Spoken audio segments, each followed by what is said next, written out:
लेकिन मछला के पिता ने, राघव मच्छ ने ये शर्त रखा कि जो बसर, जो वीर खौलते हुए तेल में स्नान करेगा, मैं अपनी बेटी का विवाह उसके साथ करूंगा। ये शर्त मैंने पूरी कर दिया। खौलते हुए तेल में स्नान कर लिया तो बड़े भैया ने फौरन अपने सर से मोर उतार कर मेरे सर पे रख दिया। ठीक है, मेरा भाई है, धांधू सिंह का विवाह हो जाए। लेकिन मछला का खत आया कि धांधू सिंह दासी का बेटा है। वो वीर है जरूर, लेकिन है तो दासी का बेटा, इसलिए मैं उसके साथ विवाह नहीं करूंगा। बस मलखान ने तुरंत मेरे सर से मोर उतार लिया। इतना बड़ा अपमान किया मेरा।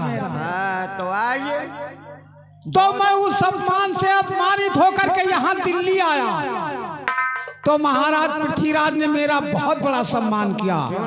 अपनी 9 लाख सेना का मुझे सेनापति बना दिया। ठीक है, अगर मलखान धवल वीर है तो मैं भी धवल वीर हूँ। अगर मलखान का शरीर वज्र का है तो मेरा भी शरीर वज्र का है। अब तीर्थागढ़ पर चढ़ाई करने की बात आई है। ठीक है मामा, क्या बात है? अब तो चढ़ाई में करूंगा सिरसागढ़ पे।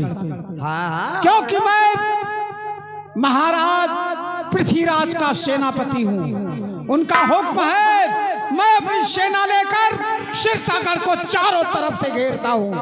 ऐसा ही होना चाहिए।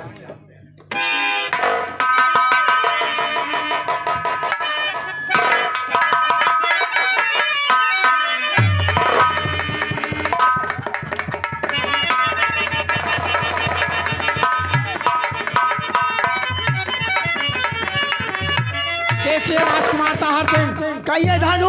ये है नदी बेतवा। इस नदी बेतवा में 42 घाट और 52 घाटियां हैं। ये तो मैं सच सब है। घाटों पे सेना लगाता हूँ, बहुत सब अच्छी बात घाटों है। पे सेना लगाता हूँ। अब तीर्थागढ़ से कोई ना बाहर जाने पाएगा, ना कोई बाहर से तीर्थागढ़ के अंदर आने पाएगा।